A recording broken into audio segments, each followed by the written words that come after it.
Manchester সিটির মতো বিদায় হয়ে গেছে আর্সেনালেরও। 14 বছর পর কোয়ার্টার ফাইনালে ওঠে, সেখানে এই যাত্রাটা শেষ হলো আর্সেনালের। বায়ার্ন মিউনিখের কাছে তারা 15 এবং 17-র মতো, তাদের মাঠে যেই আরো একবার হারতে হয়েছে। 2-2 গোলে ড্র ছিল প্রথম লেগটা। এরপরে সেকেন্ড লেগের ফার্স্ট হাফটাও ছিল বেশ কেজি। দুই দল একটু রয়ে ফুটবল খেলেছে, যেখানে দুই দলকে বেশ সতর্ক মনে হয়েছে। এরপরে সেকেন্ড হাফে গিয়ে ইয়োশুয়া কিমিখের গোল, যেটা বায়ার্ন মিউনিখকে পাইয়ে দিয়েছিল সেই কাঙ্ক্ষিত লিড, এবং সেই লিডটাই তারা শেষ পর্যন্ত ধরে রেখেছে।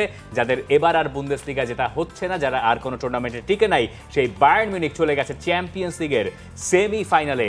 বিদায় ঘন্টা বেজে গেছে আর্সেনালের, এবং ম্যাচ শেষে আর্সেনাল কোচ মিকেল আর্তেতা মূলত এর পেছনে কারণ হিসেবে দেখছেন এই টিমটার অনভ্যস্ততার কারণ। অর্থাৎ এই দলটা চ্যাম্পিয়ন্স লিগে বহুদিন পরে খেলেছে, 7 বছর পর তারা চ্যাম্পিয়ন্স লিগে খেলতে এসছে, 14 বছর পর তারা খেলেছে চ্যাম্পিয়ন্স লিগের কোয়ার্টার ফাইনালে।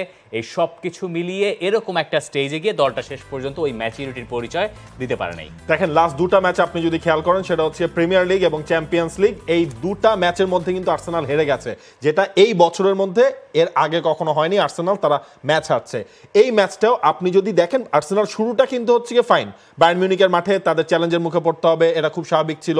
24 মিনিটে কিন্তু বায়ার্ন মিউনিখ প্রথম শটটা নিয়েছিল, যেটা জামাল মুসিয়ালা তিনি করলেন। তবে গ্যাব্রিয়েল মার্টিনেলি তিনি যদি ফার্স্ট হাফে চান্সটা কাজে লাগাতে পারতেন, হয়তো বা আর্সেনালের জন্য দিনটা অন্যরকম হতে পারতো। Credit goes to Manuel নয়ার।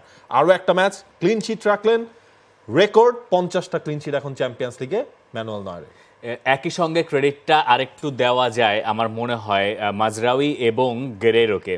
এই দুজন মিলে বুকায়ো সাকাকে মোটামুটি একেবারে ম্যাচ থেকে পুরো প্যাকেট, এবং বুকায়ো সাকা পুরোপুরি ইনএফেক্টিভ ছিলেন, যে কারণে আর্সেনালের কাছ থেকে আমরা ওই রকম অ্যাটাক দেখি নাই। ফার্স্ট হাফে তো কিছুই না, সেকেন্ড হাফে ফার্স্ট হাফে ওই একটাই আসলে, সেকেন্ড হাফেও যে আহামরি এমন কিছু আর্সেনাল চেষ্টা করতে পেরেছে তা না।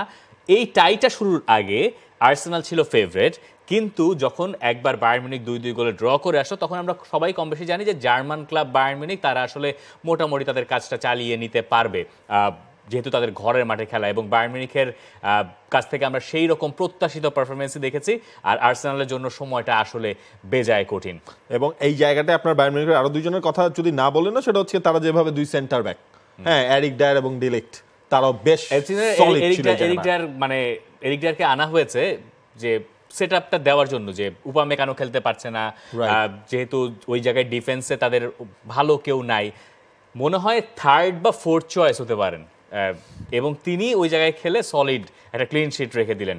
অবিশ্বাস্য। তাও আবার হচ্ছে নর্থ লন্ডনের ক্লাব আর্সেনালের বিপক্ষে X2 টটেনহ্যামের ফুটবলার হ্যারি কেইন আর ডেভিস দুজনই আসলে জিতে গেছেন। For more updates, subscribe to our YouTube channel and click on the bell icon.